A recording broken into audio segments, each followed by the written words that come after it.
There is an inseparable bond between humans and nature. For humans, there cannot be an existence removed from nature. With this reminder from Hinduism, I want to welcome you all to this Gen event about the leadership by faith-based organizations in tackling the triple planetary crisis. This event forms part of the Gen at 25 anniversary series. Yes, it's hard to believe, but Gen is 25 years old this year. And so we're proud to have organized a series of events that celebrate this milestone. And this event is part of this series. UNEP is very proud to host the Gen here in Geneva. It's one of the oldest thematic platforms, if not the oldest thematic platform, also hosted by our host country, Switzerland, here in Geneva. And it has over the years become pivotal in making the link between the work of many, many different stakeholders as far as dealing and tackling the triple planetary environmental crisis is concerned. The celebration of January 25 will conclude with a high-level event on the 20th of January next year. And I hope you're already making a mark in your calendar to participate in this high-level event, which will be also joined by our executive director and many other high-level speakers. But this afternoon, we are very proud and happy that we were able to partner with the Geneva Interfaith Forum on Climate Change, Environment, and Human Rights. And we will explore this afternoon, as I have already indicated, the role of faith-based organizations in addressing the triple planetary crisis. Our experts this afternoon will also reflect on the ways how we can support the transformational change that we all need in dealing with the environmental challenges we face by having the human relationship with the natural world at the core and discuss the different shifts that we need, that the future of our planet depends upon. You know, of course, that there are numerous faith-based organizations represented here in Geneva. And many of these are also, and we're very happy to acknowledge this, involved in the global environmental processes, bringing the spiritual and the religious values to the protection of the environment and the respect of our planet. So we are delighted that this afternoon we're joined by many organizations that are also members of the GIF. We also have a chance later in the program to reflect a little bit on what UNEP is doing with faith-based organizations, the Faith for Earth initiative, as we call it. And I want to already thank all the participating faith-based organizations for their time and for their willingness to join us for this discussion. I would ask all the panelists to stick to 7 minutes each so that at the end we have enough time to open the floor for questions and answers. And it's my great pleasure to start a round of reflections by our experts this afternoon with Reverend Dr. Kenneth Mtata. He is the Director of Public Witness and Diaconia at the World Council of Churches. And Reverend, I would like to ask you specifically around the theme of just transition and what does that mean from a faith-based perspective in terms of achieving an ecological and economic justice. Reverend, the floor is yours. Yeah. I send greetings also from our General Secretary, Professor Jerry Pillay, with whom we will be in a very important meeting this afternoon. So you will excuse me at some point when I leave. But you will be aware that at the most recently concluded assembly of the World Council of Churches in Karlsruhe in 2022, the World Council of Churches, a fellowship of 352 churches in over 120 countries, declared that climate crisis is a priority for churches. It is a life matter, and therefore everything is at stake. The World Council of Churches gathered over 2,000 participants and issued this statement with the heading, The Living Planet, Seeking Just and Sustainable Global Communities. The statement asserted that a just transition to renewable energy sources must be expedited. Use of existing fossil fuel sources must be phased out without further delay. No new fossil fuel or nuclear energy projects can be developed. Subsidies to fossil fuel industries that artificially reduce the price of fuel production must be ended. Further, the statement suggested that action that does not recognize the historic responsibilities for the drivers of climate emergency and environmental degradation and the injustices perpetrated against the poor and vulnerable communities who are suffering the worst impacts while having the smallest carbon footprints cannot qualify as faithful stewardship. A just transition is the only sustainable transition. The WCC believes that equity is the pathway to sustainability. At the heart of the WCC's engagement for just transition is the faith-rooted imperative to lift up the voices and perspectives of and respond to the needs of the impoverished and vulnerable, to take great care of our only planetary home, and to uphold and protect the divine gift of life. As a faith-based organization with global reach, the World Council of Churches has been promoting just transition through the following ways. First, accompanying communities impacted by climate and unjust transitions and promoting social dialogue. Second, building a movement of green churches for just transition. And third, advocating for just transition. In the first area of work in 2022, the World Council of Churches formed a small delegation to visit and listen to the concerns of indigenous Sami communities in Norway. One of the most prominent forms of injustice that the Sami people are experiencing is the one brought by the so-called green transition. From the construction of dams to produce electricity to the current massive installation of giant windmills, the search for cheap and green energy has deeply affected the Sami communities. With changes in valleys and mountains due to the construction of dams and windmill parks, Sami communities had to be relocated, affecting their ways of living and their livelihoods, mainly reindeer herding. The windmill parks are privately owned and state supported. Even though the Supreme Court has ruled illegal at least one of these parks for advancing its construction and development without proper consultation with the Sami communities, these windmill parks continue to operate with huge impacts on the landscapes and communities. The Sami youth shared that these kinds of climate solutions have come at the expense of nature and their culture and well-being. This is green colonization, they said. Closer to home, mining is accelerating in many parts of the African continent due to huge demand for rare earth and other metals and minerals that are needed for green innovations and green technologies. Mining creates jobs, but often these jobs are not only dirty, they are also dangerous. In the continent, churches have participated in as well as convened spaces for social dialogue, bringing together affected groups, companies, and policymakers to forge a common path.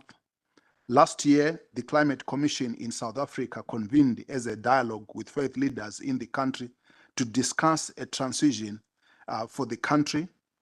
In these dialogues, church leaders have highlighted that the urgent transitions away from fossil fuels cannot be at the expense of livelihoods and the right of the communities, especially vulnerable communities such as indigenous peoples. And at this crucial point, their voices, the voices of the vulnerable, is most integral. It must be integrated in all the plans and programs from the very beginning. The building of Green Churches for Transition has been one of the highlights of the work of the WCC and its member churches. Churches have implemented practical changes in the places of worship, work to contribute to just transition. The WCC aims to promote a movement of green churches that are walking the talk. From churches switching to solar energy to churches growing trees and forests such as the Ethiopian Orthodox Church forests and the Anglican Church's communion forests. In the area of advocacy for just transition, climate change is seen as undermining livelihoods, especially in the rural sector, but also in urban areas. The ILO conservatively estimate that over 6 million jobs may be lost in the immediate term. At the same time, efforts to tackle the climate crisis to move towards an economy powered by renewables have displaced low-skilled workers in fossil fuel and other industries. Of course, such efforts have also have the potential to create new jobs, but most likely for higher educated skilled workers. As faith-based organizations, we have a critical role in advocating for policies and systems that protect decent work, labor, and other human rights in the context of climate change and rapid technological flux. The WCC has been working with the International Labour Organization as well as other faith-based organizations such as Future of Work after Laudato Si, and as part of the Geneva Interfaith Forum on Climate Change, Environment and Human Rights, in discussing and influencing labor policies and ensuring protection of human rights for a just transition. Just transition also needs to be financed, regulated, and coordinated by global rulemaking bodies in order to shape new patterns of production, consumption, and investment.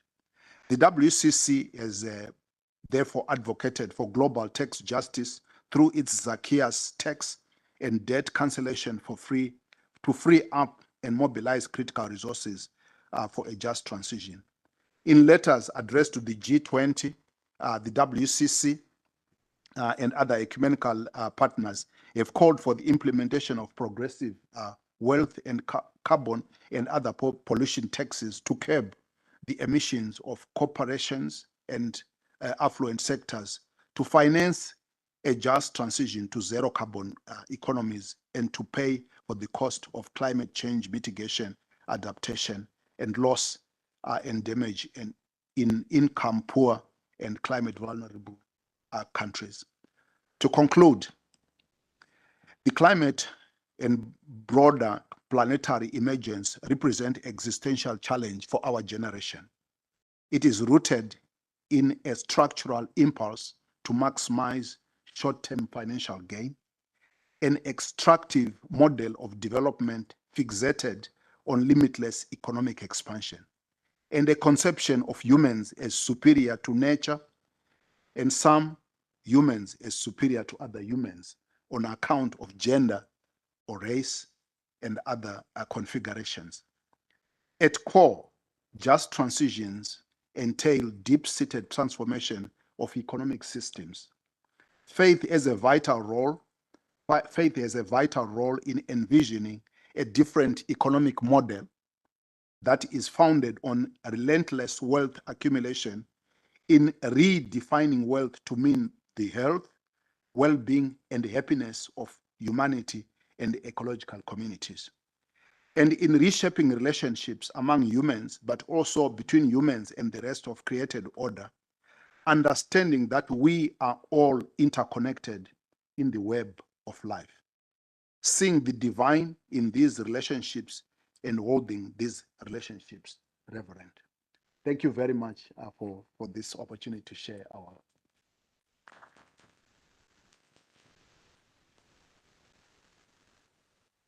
Thank you very much, Reverend Mthatha. We are all interconnected in the web of life.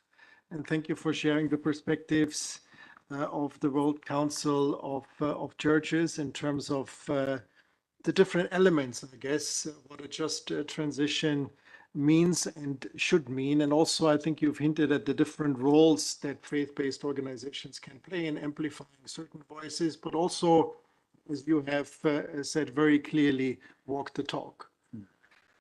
With our next distinguished panelist, who is sitting to the right of me, Budi Djadjono, who is the International Advocacy Director at Franciscans International, but you're also the Secretary General of the International Catholic Center of Geneva, and you're also the former president of the International Movement of Catholic Students. I would like to continue a little bit this conversation about the section of human rights and environmental justice from perspective.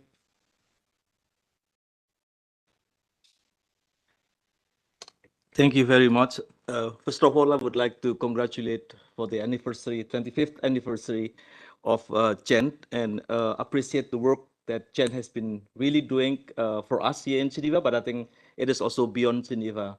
And as an environmental house, you really function as a house for us, including for the NGO and including also from the faith-based organizations in Geneva. So congratulations again. And thank you for organizing this event, because it is very timely. Many of us just came back from Baku. We have our own comments on how Baku was. For us, it was a bit of disappointment because of the expectations that COP Baku did not deliver according to what we expect. In any case, despite the disappointment here and there, as faith-based organizations, as well as human rights organizations, we continue our work. Because indeed, we are here to represent not only our own organizations, but also those who are severely affected by triple planetary crisis. The environmental justice is a central principle of many faith-based organizations work on advocacy, including us in Franciscan International, as we seek to address the disproportionate impacts of environmental degradations on marginalized communities. In our work, we emphasize the ethical responsibility to protect the most vulnerable, who often bear the worst impacts on the ongoing triple planetary crisis. By amplifying the voices of the affected communities and advocating for policies that promote equity and fairness, we work to address the systemic injustices. As you might also know that we are bringing some concrete examples on how we work together with the indigenous people in protecting their rights. We are also working in ensuring access to some rights of the indigenous communities, the affected communities, including access to clean water and sanitations, as well as we are working with many of the human rights defenders, especially those who work on the environmental issues, who continues to receive threat and violence. The involvement of the faith-based organizations in the international processes started already a long time ago. Allow me to go back again to the Rio Summit in 1992. I was not there, I was still a bit young. During this Rio Summit, many faith-based organizations were involved, and we tried to contribute by highlighting the moral and ethical dimensions of environmental issues, as well as advocating for sustainable development. We brought a unique perspective to the conference in Rio by emphasizing the interconnectedness between environmental, social, economic factors, and the need for a holistic approach to addressing global challenges. One of the key contributions at the Rio Earth Summit was the advocacy for the inclusion of ethical and religious insights in the global dialogue on sustainable development. Our organizations organized several side events and workshops that brought together leaders from various religious traditions to discuss the moral responsibility of caring for the earth and promoting social justice. And this event helped at the time to raise awareness about the importance of integrating spiritual and ethical considerations into environmental policies and practices. Regarding the issue of climate justice, and we are very happy that the theme is about the triple planetary crisis, because as faith-based organization, we continue that work in that direction. Although in Rio, we didn't mention about the triple planetary crisis, but now as we advance, we see that the triple planetary crisis becomes a kind of a place in which we can hold all the crises together, and we try to address it together. For us as a faith-based organizations, especially from the Catholic faith, we were very much inspired by our own teaching in our work. Say, for example, the Pope and Francis encyclical Laudato Si. It has been very, very much inspiring for us. And it was, if you remember quite well, it was issued a few months before the COP21 in Paris. And for us, Laudato Si played a very crucial role by emphasizing the moral and ethical dimensions of climate change and urging us to do urgent actions to protect the planet as our common home, as well as to protect those who are affected. It is a call for us for global ecological conversions in highlighting the interconnectedness of environmental, social, and economical issues, provided a moral framework that fosters a sense of shared responsibility. And we were very happy that in one way or the other, Laudato Si has been contributing in really pushing more ambitious target in the Paris Agreement. And continuing that advocacy, many of us continue to work and try to link up between the work on climate change with the work with the human rights mechanisms in Geneva. So that was your questions. And for us, it is very important that we do not work in silos, but we try to link the different initiatives, different work done in different UN fora. For example, I would like to emphasize two concrete examples of the work in the Human Rights Council in which the faith-based organizations have been contributing very positively. I think one of the achievements that I can say from Geneva Interfaith Forum, Chief, is the adoption of resolutions for the establishment of the UN Special Rapporteur on Climate Change and Human Rights. And that work has been done together with some of us around the table since around 2008, in which we really pushed on the interconnectedness between the issue of climate change that has to be addressed from the human rights perspective. And for more than a decade, we became the voice of the voiceless, since it was really pushed around, and there were some challenges in which some states do not want to put the link of climate change and human rights.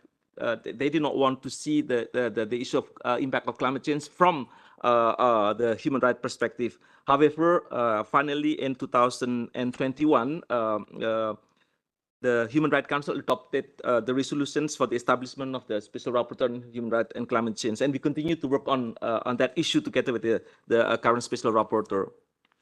Another recent contributions from the faith-based organizations is also the adoptions of the global recognition on the right to healthy environment in October in 2022, in which it was also the result of a joint work between faith-based organizations with other human rights NGOs. There was a global campaign that was supported by more than 1,000 organizations, and it was really a landmark recognition for us, despite the fact that before the right to healthy environment was recognized in one way or the other at the national level, but globally it was recognized by Human Rights Council and then continued by the General Assembly based also on our joint work together. And you were mentioning about our network, the the Geneva Interfaith Forum on Climate Change and Environment and Human Rights. So Valerian and me, we were the oldest generation who started that work in the beginning and continued until now. That network is in the beginning a small network, and I guess Arthur was also there when it was first time established.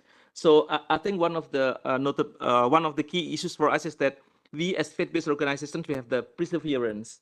We continue our work despite the difficulties, despite the fact that there is a doubt coming from certain organizations on the positive contributions of faith in the human rights and international human rights, let's say, norms. Sometimes we were considered as the second players, but fortunately enough that we proved that we are very much connected with the grassroots. We are representing those who are affected. In many occasions, when we discuss about the international mechanisms or the international norms, what we bring, the witnesses coming from the grassroots, the real people who are affected. So that is one of the key contributions that we can bring to the international discussions. And I guess it's not only in the processes in Geneva, but other processes. I guess my colleague Alexandra will talk about Kali, about the COP biodiversity, and Valerian will also talk about the ILC, International Liaison Committee to the UNFCCC. And this is to show that we as faith-based organization, we are trying to be proactive in different spaces, international processes, because we believe that what we are voicing is not only because of our interest, but because we are representing those who are marginalized, and we have our moral and ethical obligations to do so. So in conclusions, I think we believe that we are going to continue our work. We are going to be there. We are going to be the voice of those who are marginalized, those who are impacted the most, although they are contributing the least.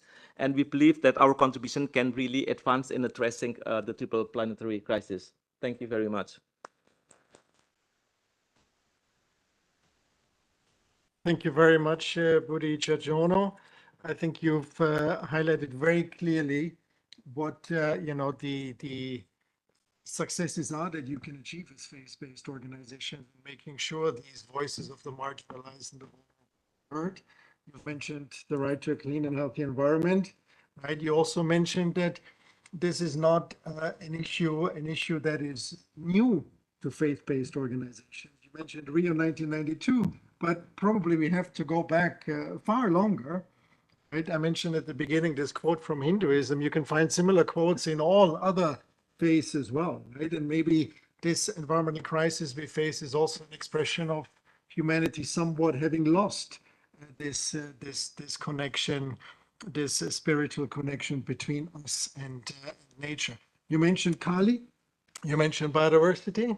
Alexandra, that's your key word. Alexandra Gosens-Ishii is the program coordinator for sustainable development at Soka Gakkai International.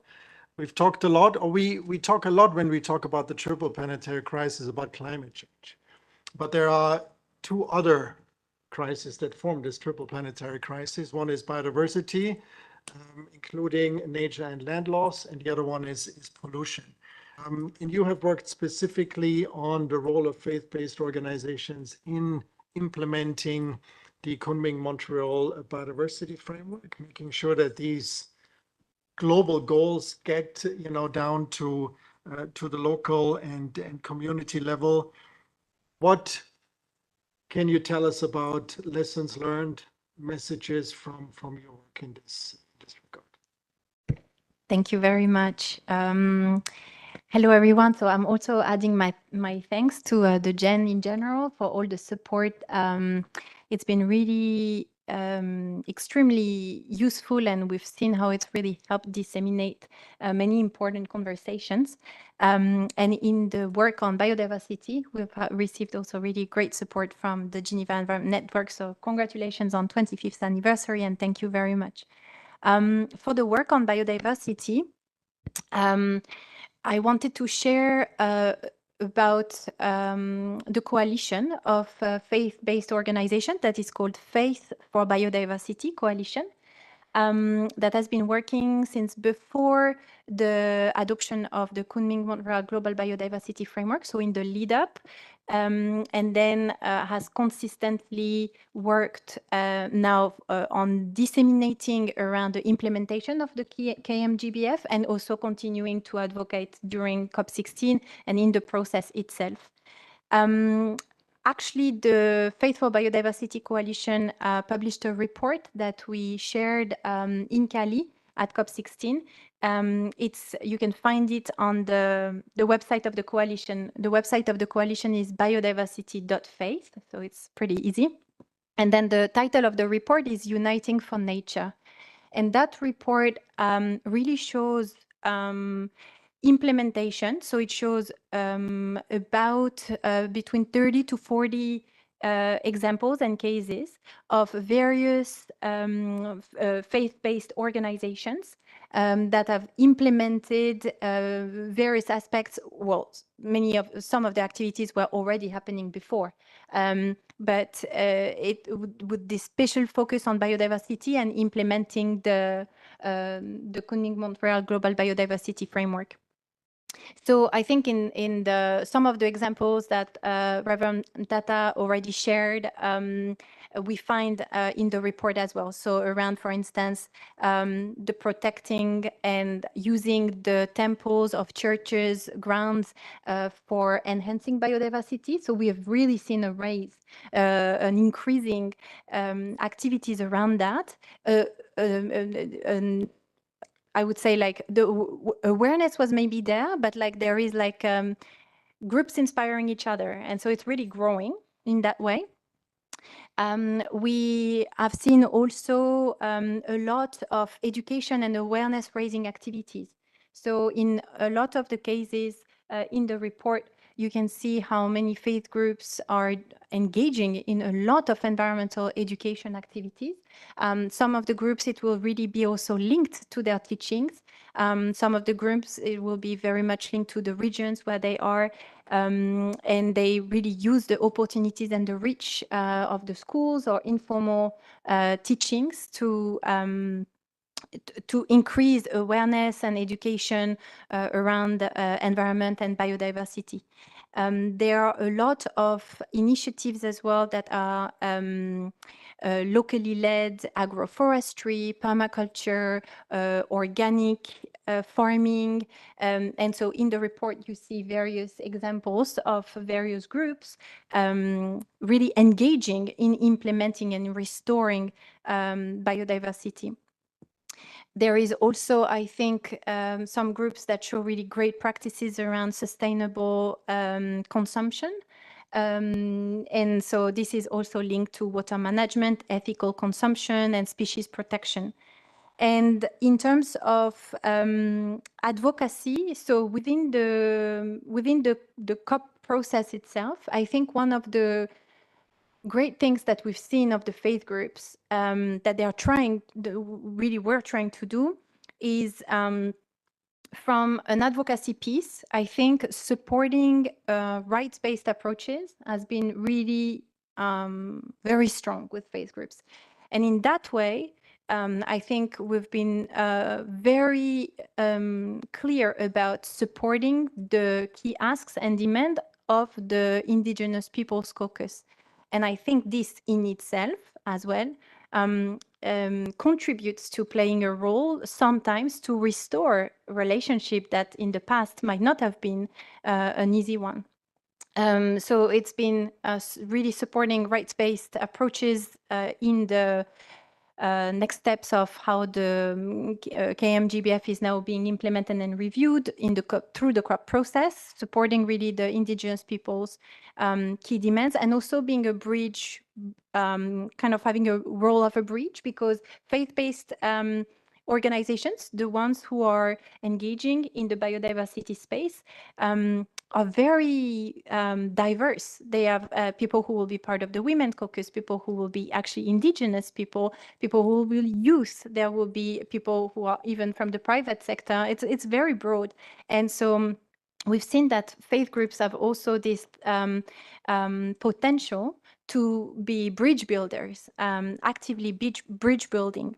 So I think we took this what's called in the KMGBF, it's the introductory section that's called Section C, that has many of the principles around which the KMGBF should be applied. And there is one really, there are several. So there is the one about the human rights-based approach, rights of Indigenous peoples, and there is one really about the whole of society approach. And I think really faith groups increasingly are actively trying to engage as well. And so the report that we did was a tool to continue disseminate and advocate to also policymakers, so that the outreach goes both ways, basically. From faith group, we see an increasing interest in seeing how they can engage in the NBSAPs, in the national plans, in sharing what they are doing and how that could contribute to sound policymaking. And so we're really also trying to reach out and basically create more of a bridge that policymakers can also reach to faith-based groups for better implementation. So I think that if you are interested in like diversity of really concrete stories, I would definitely encourage you to go and see the report. And maybe to conclude, two things. So one thing is that I think from the biodiversity point and the engagement of faith groups, what I find is also really interesting is that by the diverse nature of faith groups, naturally, we do tend to look at issues in an interconnected way. And so there is, in as much as we are engaged in the biodiversity process, I think that many faith groups are really looking at all the ramifications and the links to economic justice, to climate, to pollution. And I think that that can be really a strength as well, because in various faith groups, actually, you will have many different people taking care of all these different issues and really coming together as well to see how we can move in a synergistic way. And then the last thing, it's maybe something of a quote, but I think that maybe what's interesting with, and maybe referring to what Budi was sharing just before about maybe the perseverance of faith groups, I think there is something that when it's when the motivation to take an action, to do something is truly inner motivated, I think that this is very powerful. And so there, it's almost an inextinguishable source of energy. And this inner motivation, I think, can give rise to many things. And I think in the phase where we are right now, where we know more, we have a lot of knowledge, increasingly, there is really a lot of knowledge. I think we're seeing that, and it's not faith groups only, that we are really learning about so many traditional communities, indigenous peoples, our elders. But I think that we really realize that knowledge alone cannot give rise to value. Value is really appearing only when knowledge is guided by wisdom. And I think that's where that's the way where we try to engage increasingly in our work. So I think that will conclude here for our biodiversity work. Maybe let me just add one last thing. Some of us as well from the faith groups, we have been engaged in the Geneva Human Rights, Biodiversity and Land Group, GERBIL. So it's fairly recent group, but as we see that the synergies are happening increasingly, the biodiversity issues have arrived at the Human Rights Council in a more prominent way, thanks to the leadership also of Colombia and Costa Rica, who led a resolution at the last Human Rights Council session, bringing or rather mandating some more work also for the Office of the High Commissioner for Human Rights. But we are also engaging in this space here in Geneva with this group and looking at the linkages between human rights and biodiversity and making the most of this connection between these spaces. Thank you.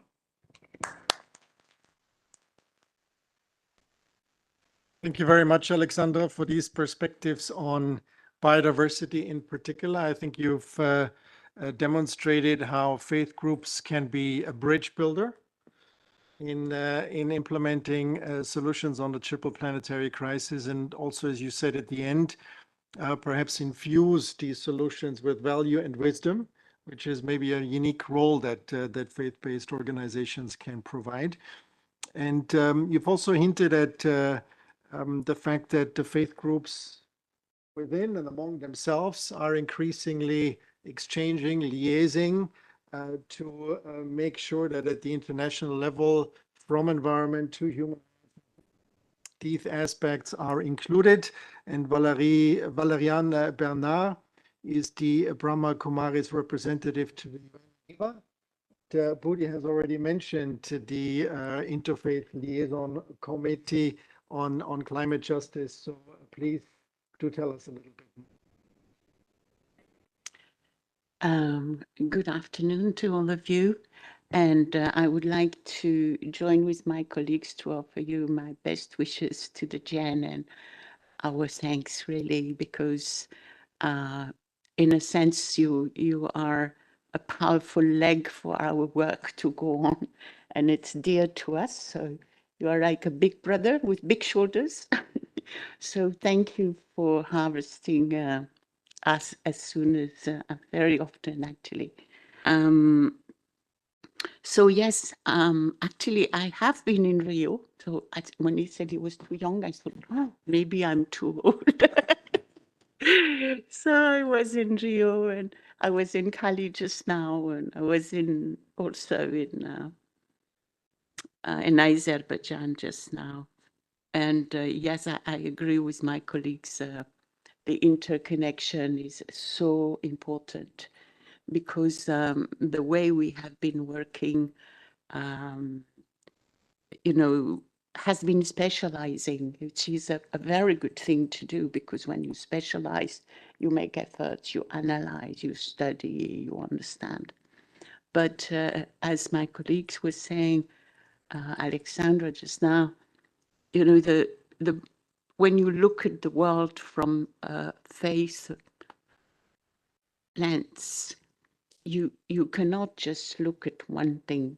You have to have a wholesome vision, because if you are looking at the human family and the impact of human beings on the planet, and if you look at the impact of governments in a sense, but also the ethics and the way we think, the awareness. What was the awareness of industrialization processes? They were not bad people, were they? Of course not. They were your grandfathers and mine. But the thing is that the thinking was very partial. And I think the crisis, it's the positivity of the crisis. It is obliging us to look broadly. So with the ILC, the Interfaith Liaison Committee, with the UNFCCC, what we have been doing is trying to harvest a very big and broad network. But it is a network that's a little bit like an airport. Comes who wants, when they want, and when they have an interest in coming. So we cannot say that, even though my colleagues here, I would say, are both regular members as well as others, but we work when there is the need to work. So justice, yes, is very important for us. I think justice is part of the heart. And when we started to work with the UNFCCC, it was Christiana's Figueres' vision that the religions were so important, because we were talking and bringing the heart into the matter of climate change, and that it wasn't there enough, and that good decisions would only be taken if the heart was involved. So that's how she got interested in recognizing that we are not a major group as such. We're not a constituency as such, as they're called now, but we are a cross-cutting group, because even governments have religions. I mean, people from everywhere have a heart where there is space for faith. I mean, in 80% of the cases of the people of the earth. So it means that we as faith-based organizations, both here in Geneva or in Cali or in Rio in 92 already, we are bringing something that's essential, but we're also bringing something that's essential for the work of everyone, which is hope. Because people today, and this is very much part of the encyclical's work, if there is no hope, there's no future, and there is no, you used a word that I really appreciated, perseverance. My colleague here used that, but also motivation. You can't be motivated if you don't have a hope. And I think that, as Budi was saying in the beginning, Baku really wasn't the best COP in terms of outcomes. And what happens is that most of us, we work wholeheartedly, like, for instance, the ILC drew a call for action for the COP. So we met with many other faith-based organizations. We invited all the faith-based organizations that were interested to join into creating the voice of the faith-based organizations for the COP29. And in that document that took us, like, we got, like, how much was it? Like 27 pages of points. We had to make it into 2 or 3 pages. And then so in this call for action, basically, we were trying to show how broad the matter is, talking about the need for ambitious climate action, talking about fair climate finance, which we are so sorry we are not reaching. Then we were looking at the importance of loss and damage, but also as part of that, seeing how important it is that the money that would be given is not loans. It can't be loans, but it is the current the vision of most of the people who are working on it is to make it loans. They said, oh, you can always borrow money. Climate and intergenerational justice. This is also something so essential for us, because what kind of planet are we giving to our future generations? But also the indigenous peoples have been caring for this planet. And thanks to them, the resources that we have are there today. And in Cali, it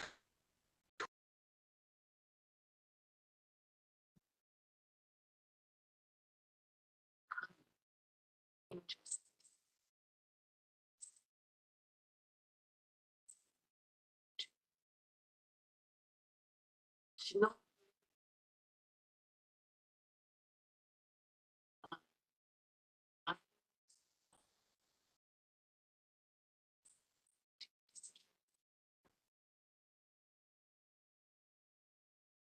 big cry. As you probably know, Cali, there was a big, it was called Top of the People. So number indigenous people in America. So faith was their motor. Of course, they would not necessarily that would sit here to argue on this organization. But whenever you look at faith, you look at ethics, you look at communities, you look at passion, you look at the relationship we have with the planet. But then you have the relationship we have. Because why is it people need to, what kind of inner satisfaction would be required for people not to want to keep on consuming all the time? So it's very spiritual decisions that are being taken when the lifestyle of people, topic that each one of us, and Brahmakumari in particular, works a lot in its organization to make people aware of the need to choose voluntarily and with love, not a deprived lifestyle, but a lifestyle that would be compatible with the future. And then this year, I felt it was very interesting because we also looked quite a bit at war, conflicts, and climate action for peace. Why is that? Because the kind of contamination, to talk quick about the triple crisis, but actually we also work with desertification. And all my friends working with desertification always complain. They speak of triple and they speak of pollution, but what about desertification? Because this is the impact of war, and we can see it in Palestine, and we can see it in, I mean, I don't need to tell you where there are wars at the moment. I'm sure you all know that. And so we were looking at how, as soon as there is a war, the whole environmental issue goes to the back burner, because I mean, how can you ask for climate justice when you're being bombarded and the children are being killed? Suddenly looks totally superficial and not the point. So I think this is also something that needs to be reflected on. And also we looked at how we need to call our own organizations so that there is a deep awareness in the people of each organization, so that they themselves are aware of climate change. They themselves make the choices that would be compatible with the lifestyle that would be required. And I think one of the things that's essential for me, and I could see that in Cali and I can see it with here also, is that we are a human family. And so human rights means caring for our human family. And the earth is our home, so it means caring for our home. So thank you very much.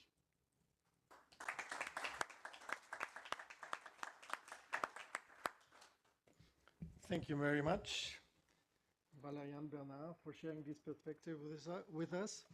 And also, I guess, for reminding us that it also has a lot to do with looking inside ourselves, right? Where, you know, are these value decisions that we make as humans going forward? I've mentioned in the beginning that we will also look at UNEP's role in terms of working with faith-based organizations. My colleague and friend Iyad Abou-Mogli has been at the helm of this work for a number of years now, and he has led the Faith for Earth Coalition. And Iyad, you've heard from the representatives of faith-based organizations around the table here. What can UNEP do to stimulate this exchange between faith-based organizations, but also making sure that faith-based organizations get this platform to be heard at these international environmental processes? Iyad, good to see you, and over to you.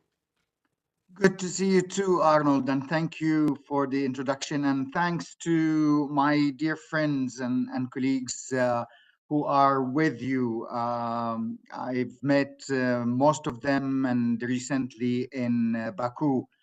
And I thank all of them for what they have just provided. It's wonderful that, you know, you listen and you hear what is needed to be said. They have said it all. All of them have introduced new elements of why faith actors are important at the international level, and specifically when we talk about environmental governance. You know, everybody has been talking about multilateralism and how everybody needs to be engaged in tackling the challenges of today, whether it is environmental, economic, social conflicts, and what have you. And for so long, faith actors have been the first people or organizations to respond to the challenges facing the people.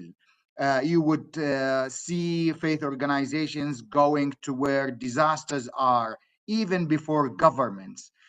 You would see faith organizations and actors providing social support to those in need. And it's been, as many have said, it's been on the radar of faith actors to engage on the Sustainable Development Agenda since '92, but even earlier than that, even during the Stockholm 1972.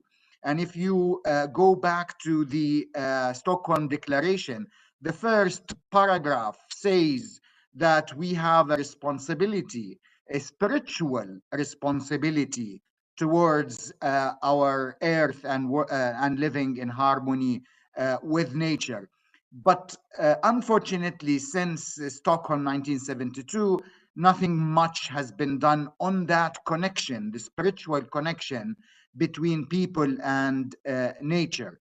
However, UNEP started in the 80s, actually early 80s, working with faith organizations, although it was on a limited level in the US. An interfaith network was established. And in 2000, a book that was called Earth and Faith was launched, identifying and clarifying the connection and how different religions reflect on their responsibility towards nature.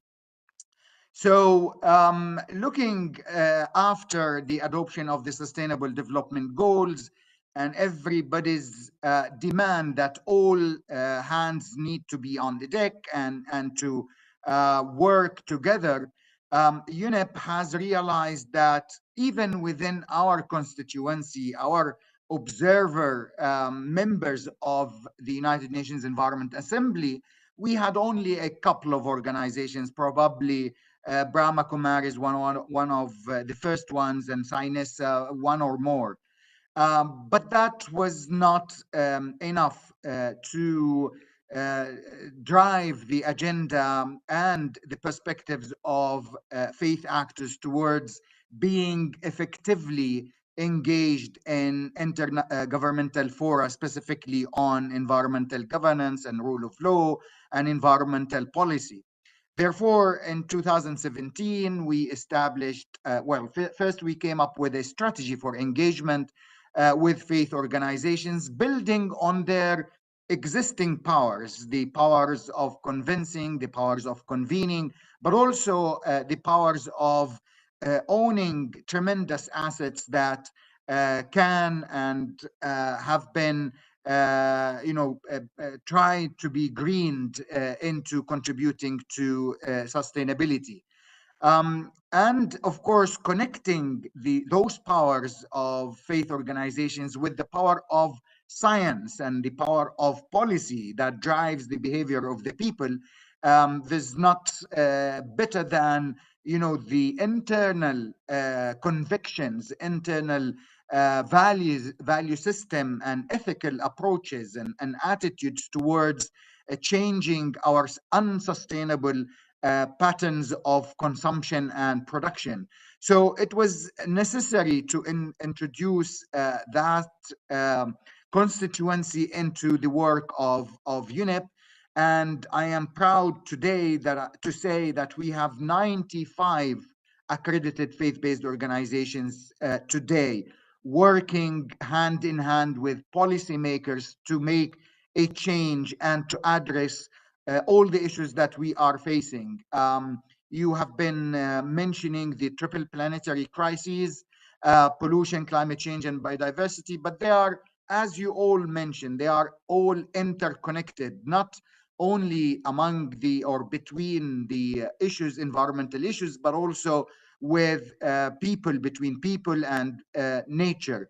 And of course, when you talk about climate change, you must talk about disaster risk reduction. You must talk about social development, addressing issues of youth, women, and what have you.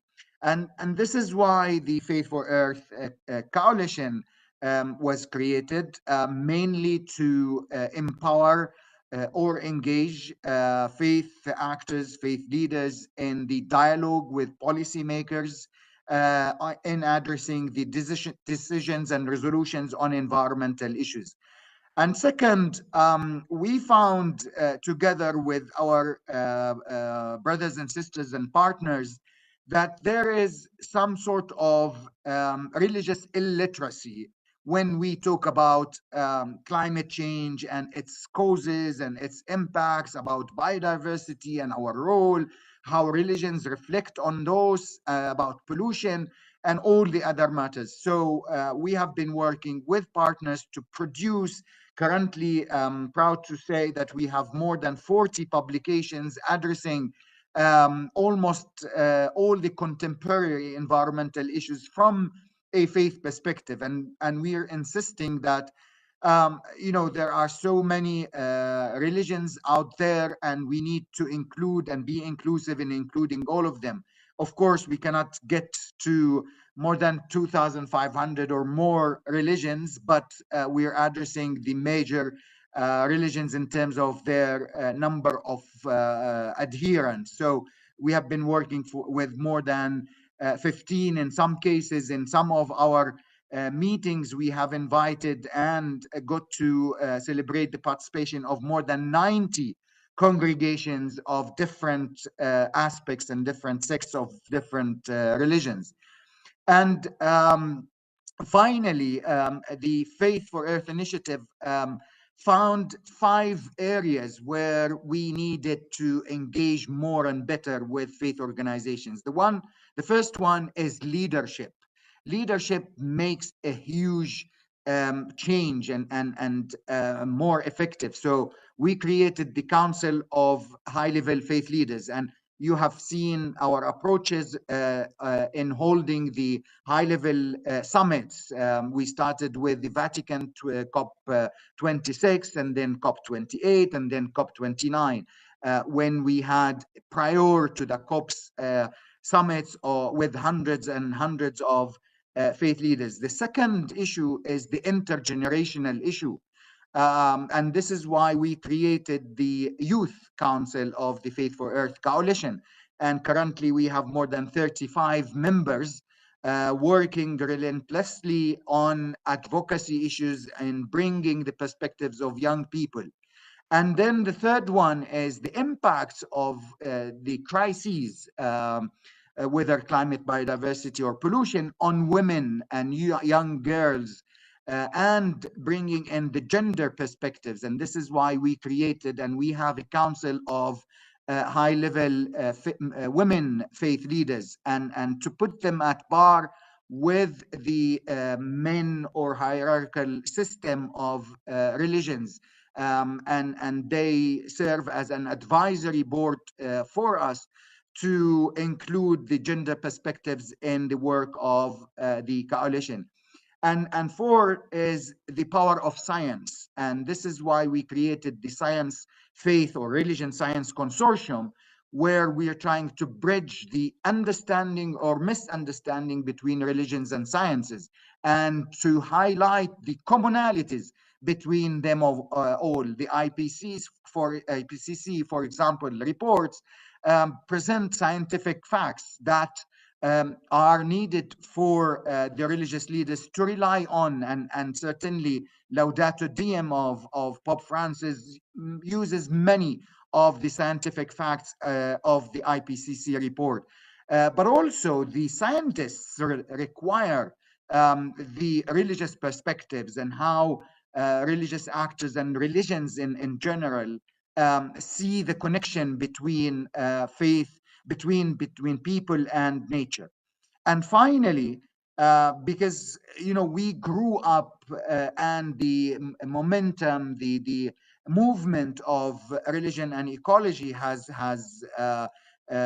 grown up so tremendously over the past few years. And since we now have more than 95 accredited faith-based organizations, we needed a coordination committee. So this is why we created the steering committee that provides support, advice, direction for the Faith for Earth coalition, in terms of selecting the priorities, in terms of coordinating the participation of different partners in leading the religion and ecology work. So what can we do better and more? In fact, there's a lot to be done. We're just have started scratching the surface. And often, and many of my colleagues who are with you today, we have talked about it, that we keep talking to the already converted. And we need to talk to those who, as Valerian said, governments have religions, but who's reaching out to them? Who's bringing out that religious belief of policymakers? We need to connect more and better with policymakers, decision makers, politicians, before going to a COP, before addressing an intergovernmental body. We need to go with them prepared. We need to have religious actors as part of their delegations to these intergovernmental bodies, empowered by not only science and policy, but also by ethical values and moral responsibility. So the decisions to be made should be based on those moral principles. Hopefully, UNEP is working this year, and of course, it will adopt the midterm strategy for next year, 2026, 2029. I would love to have all of my partners contribute to this development of the midterm strategy. We will be launching what we call the Faith for Earth mainstreaming strategy that will integrate working with faith actors within the work of all units and divisions and offices of UNEP. So it becomes a policy and a strategy of connection and working together. Thank you very much, Arnold.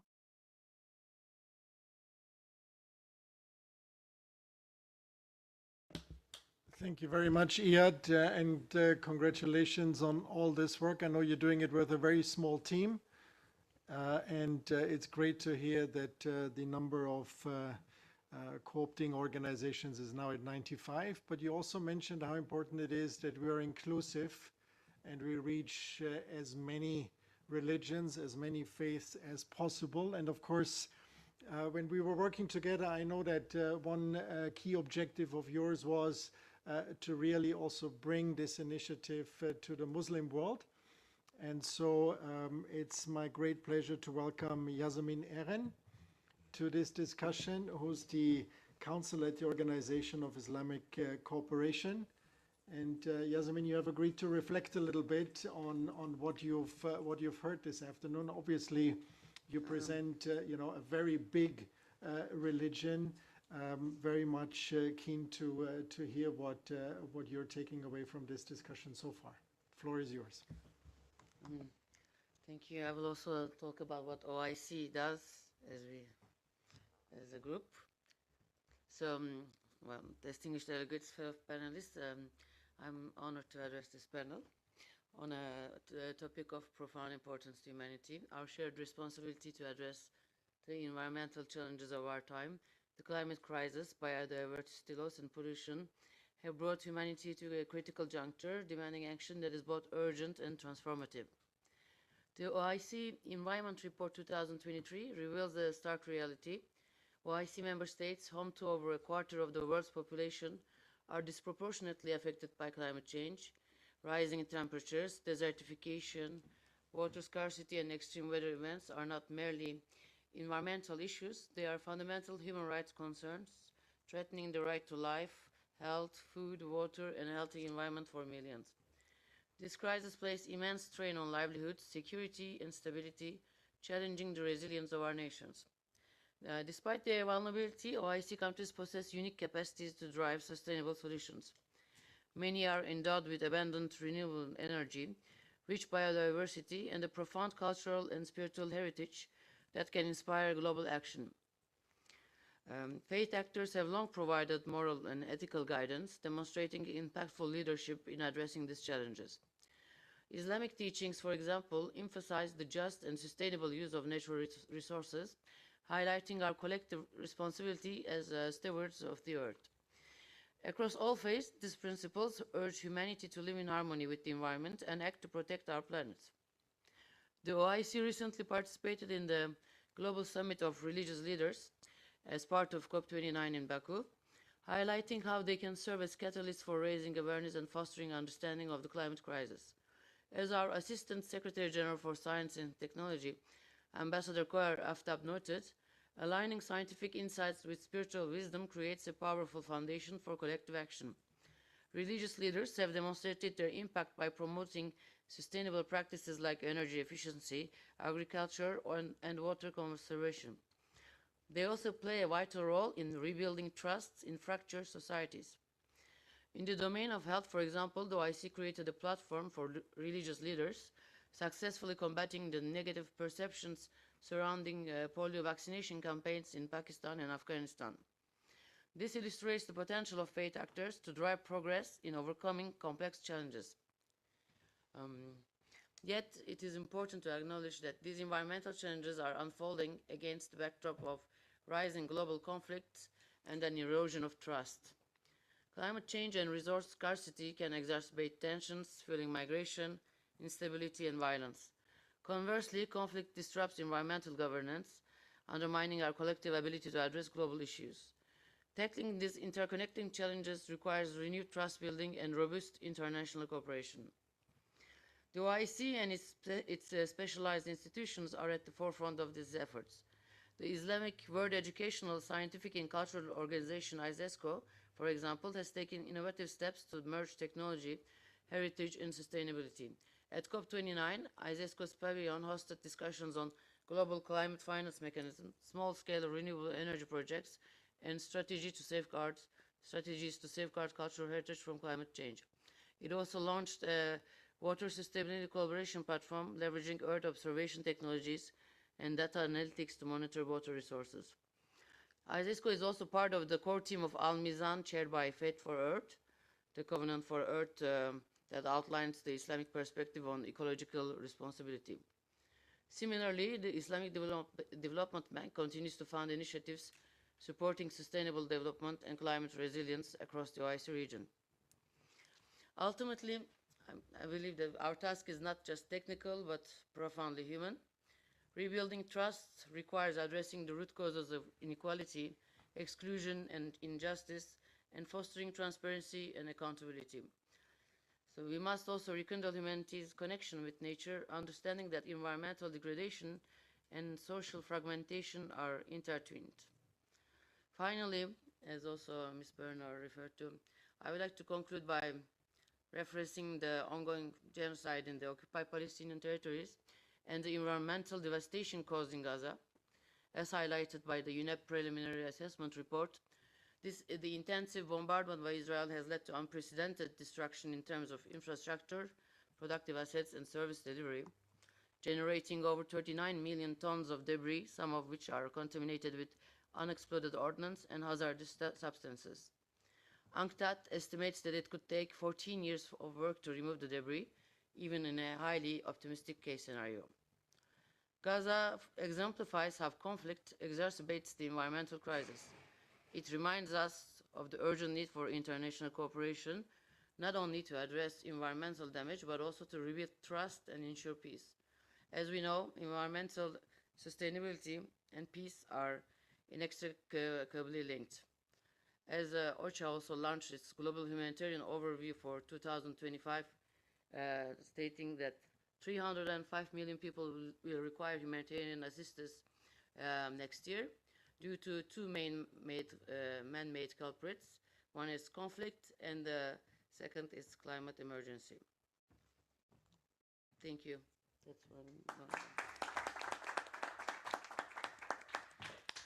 Thank you very much, Yasemin Eren, for sharing these perspectives of the Organization of Islamic Cooperation. I think you've made a number of key points where also the relevance of faith-based organizations is important. We've discussed, the increasing difficult geopolitical climate, which needs these bridge builders, right, to come to a basic or rebuilding of trust, a rebuilding of cooperation, which is so essential if we're dealing with the environmental challenges that we face. No country, can solve these alone. We know this since Rio, but even before that. And so in terms of conflict, of course, the environment suffers long after the last bullet has been fired, which highlights, this imperative of cooperation and finding the necessary level of trust to deal with the environmental challenges. And this is something where I think also faith-based organizations can help and build these bridges. Good, ladies and gentlemen, those of you in the room here in Geneva, those of you who have joined us online, we have a few minutes before we need to close to open the floor for any comments, reactions. Please also raise your interest online, but we have an interest already in the room. Please. I'm Arthur Dahl. I think it must be unique here in having worn both hats for the last half century. I represented the Baha'i international community at the Stockholm Conference in 1972 and contributed to the action plan to make sure that civil society organizations were included in the responsibilities of UNEP from that time. So I've been involved in this issue for a rather long period of time. I was also one of the first UNEP staff members to be moved to Geneva, even before I was in an environment house, and then worked from this building for many years before I retired. So I say I've worn hats on both sides. Of course, the Baha'i community has produced more than 40 statements on the environment since its first statement in 1972. So it's an area we've worked with all of your faith communities for many years. In fact, now I chair the environment working group of the G20 Interfaith Forum, and within that process as well as the other things that we're involved in. And I think one of the things that the Baha'is have done, we have actually created our own professional scientific organization that is Baha'i inspired. This combines science and faith. For the last 28 years, it is accredited by the UN in the science technology major group, but brings a faith perspective into that dialogue. And I think kind of maybe other faith groups being inspired from that to say that is there not speaking only as a religion, but also bringing the professionals who can speak it from the professional side, bringing in the faith perspective and bringing that combination. Because the materialism today, without the spiritual dimension, is taking us in the wrong direction.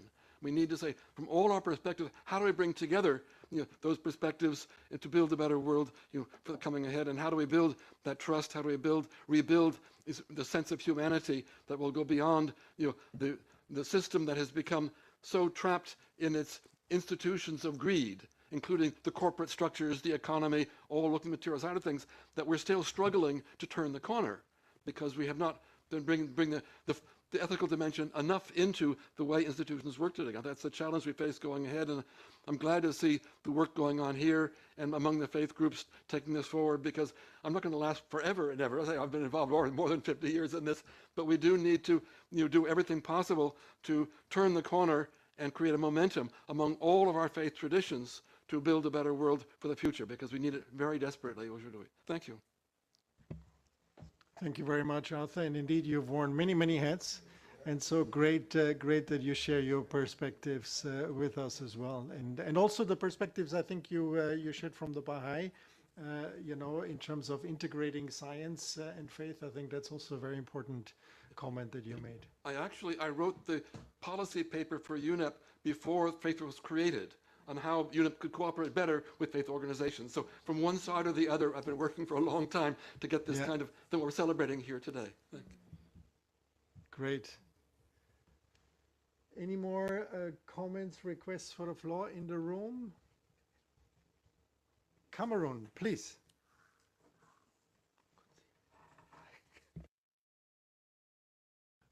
Thank you, Chair. I just want to express on behalf of our delegation our appreciation to UNEP and to the coalition. I think it's a coalition of organizations, of faith organizations, for organizing this gathering. It's the first time Cameroon is participating in these discussions directly. Therefore, we want to express our heartfelt appreciation and commend what you are doing on the ground. And we fully, globally align with most of the analysis that was shared by the panelists in terms of seeing how we can use, this domain of faith to drive, the commitment of state and global engagement, see how we can tackle this crisis, which is a triple crisis, and it's now becoming more and more urgent.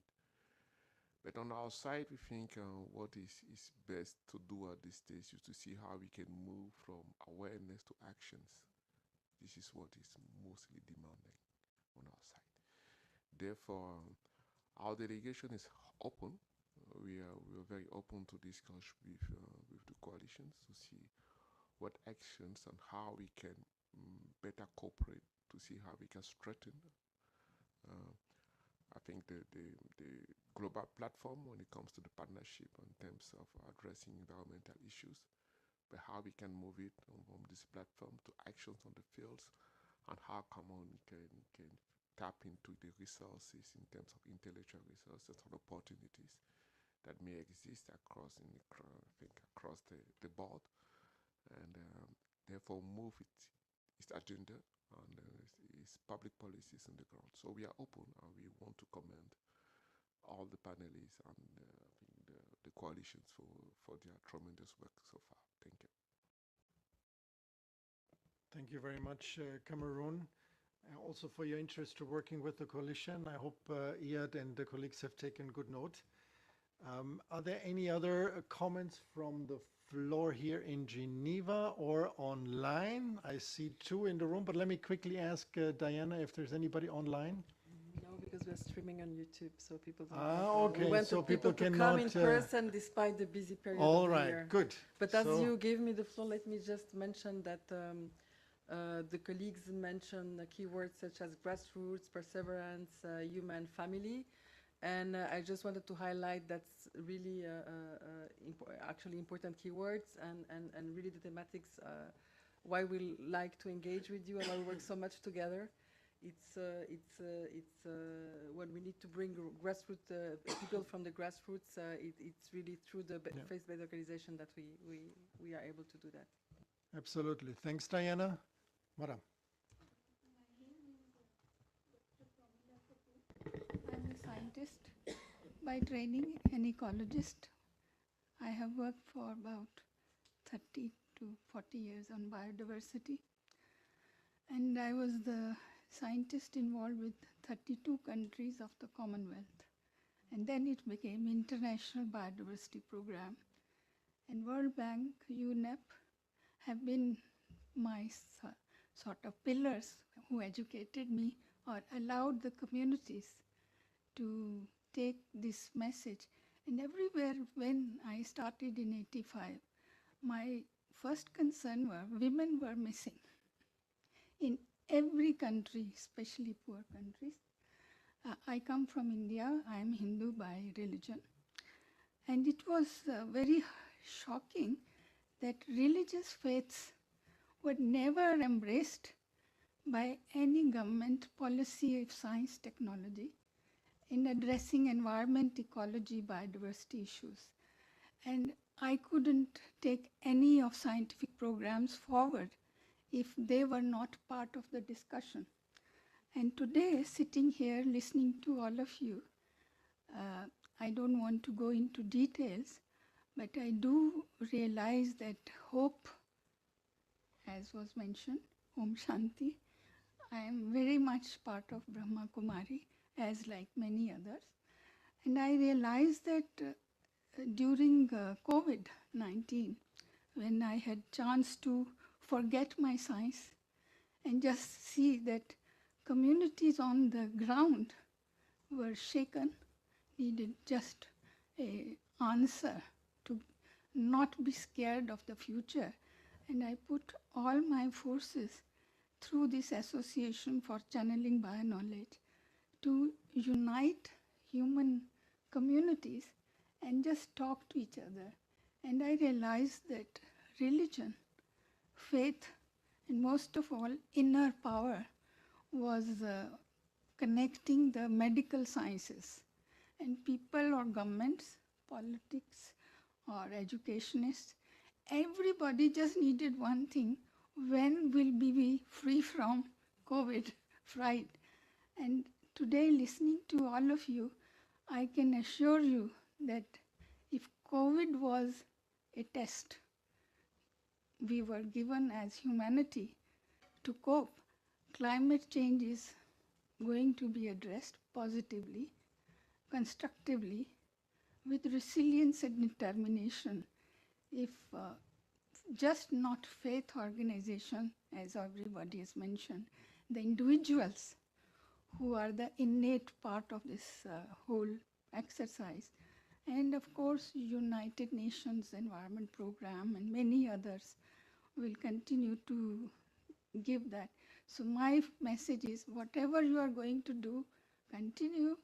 People like me and scientists, International Biodiversity Ecosystem Service Platform, which we have, IPBBS, IPCC, etc. And every scientist or educationist or housewife or a child, they are all part of you and your determination.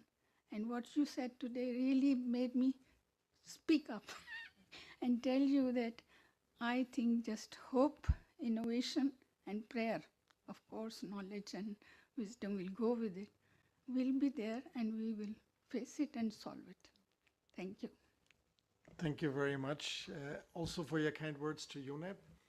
But I think what you've also highlighted is that it needs all of us, right, to be resilient and be determined. Maybe we can take one more comment from the floor. Wandi is waiting to come in. And then I would like to give all the panelists 30 seconds for a final round. Wandi. Thank you. Just a comment. I came to listen, but then they provoked me to ask a few questions. First and foremost, the triple crisis. You know, before the current triple crisis we're talking about, we are already in another triple crisis of poverty, hunger, inequality. Now, linked to that, I did know Arthur was working with the G20, so I have a perfect question for you when it comes to the G20, and it's sad that our colleague from WCC left. South Africa is going to host the G20 next year. Now, we already know the thematic areas there. I mean, it's solidarity, equality, and sustainability is the theme they have picked up.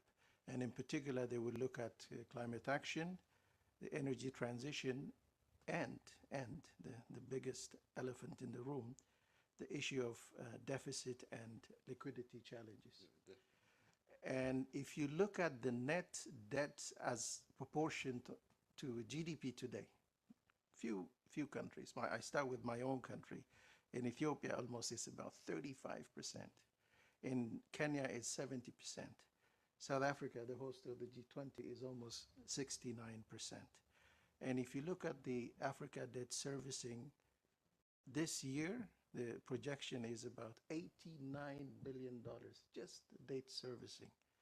So in that context, including for Iyad, I see on the screen, good to see you, what can the faith-based community do in terms of bringing this topic high on the agenda of the G20? Although they do mention it, it's tackling high structural deficit, and the liquidity problem will be a topic in the G20. You know, sometimes you can have it as a topic, but in terms of the substance, it kind of watered down. So what is that you're going to do to make sure that this is actually on the agenda of the G20? Over to you. We first have to get... Okay, please, because we need to come to the panelists. Yeah, we have to get the G20 to listen to the faith perspective, which is not always so easy. Okay. We try as best we can, but I think this is the symptom of an economic system that puts materialism first, puts greed first, puts the immediate short-term first, and therefore, through accumulating debt, will keep the system going and somebody else will take care of it in the future. So it's totally unethical to dump this on present and future generations. So this is where I think the faith perspective can question the very foundation of a materialist system today that is this as the many symptoms of what's going wrong. And I think that's the kind of voice we have to make to try to get, but of course, it's not only the people, because we can touch the souls of the people, but it's the institutions, a corporate structure that has no ethical values other than greed. And we have to question, and this is where the fundamental transition that is needed. I think there's a paper just coming out this week from IPBS, looking at from the biodiversity perspective, how do we transform the whole system? So people are more asked, that's why I think where the faith voice can talk about that transformation of the whole system and try to get that on the table to move in a new direction. Thank you. Thank you very much. And Arthur, we sort of co-opted you as a panelist. But as I said, I would now like to invite the other panelists for a 30-second concluding remarks. Budi, can we start with you?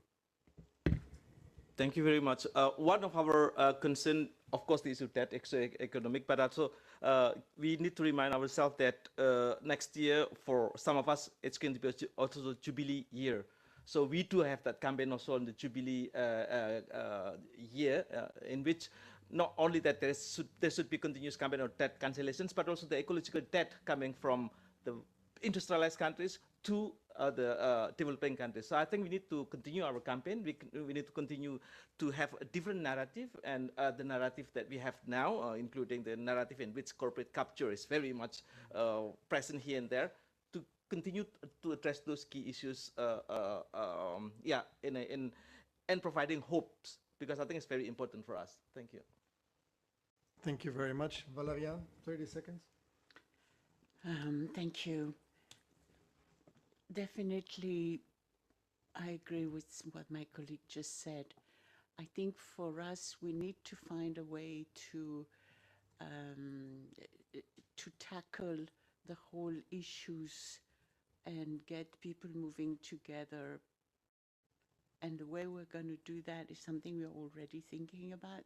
So we are meeting to find the right words, the right concepts, and definitely it requires wisdom, it requires ethics, it requires spirituality, and this is not something that's very strong in our society. So definitely for me it's an essential point. Thank you. Thank you very much. Iyad? Yes, and thank you, Wanji, for mentioning the G20. As you know, the emission gap report that was launched a couple of months ago puts it squarely on the G20 countries. And the report says if G20 countries act, we can easily solve the climate change issue and keep the 1.5 degree. And there is an interfaith forum for the G20 that meets every year. It organizes regional discussions and comes up with statements and so on. But this remains, as I mentioned, all of our meetings, it's talking to the already converted. We need to change the way we engage with policymakers. Keeping to discuss between the Baha'is and Muslims and Christians, we all agree, we all love one another, we all see one another into the eye, but we need to change the way we engage with government representatives and politicians. Thank you. Thank you, Iyad. Yasemin, can I ask you for your 30 seconds? My message will be to promote as I wanted to highlight that the challenges we were facing were all interconnected, so the solutions must be just as interconnected. And by focusing on dialogue, promoting equity is also very largely discussed in the framework of the pandemic agreement, and keeping in mind our shared humanity, we can rebuild the foundations of a multilateral system that works and that is sustainable for all. That's my message. Thank you very much. Alexandra, finally. Yes. Thank you very much. So as was mentioned, indeed, just I think this morning, the final part of the summary for policymakers of the latest IPBES report was finally adopted. I think it was a battle on many grounds from what I heard from my colleagues there. And what they were sharing, and I think what is my final word is that I think we need to just without losing hope, but need to keep working together to really show that it works. That when we put human dignity at the center, it really works better for everyone. Maybe we know, but we can really continue to show it very powerfully with the stories on the ground with more action. Thank you. Thank you very much, and thank you to all the panelists. Thank you to all of you who have joined us for this discussion about how faith-based organizations can support addressing the triple planetary crisis. I hope you made good note of the 20th of January, where we will have a high-level event to celebrate Janet 25. And until then, Please do stay committed and resilient, and we'll see you at a Gen event very, very soon. Thank you very much for joining. Bye. Thank you.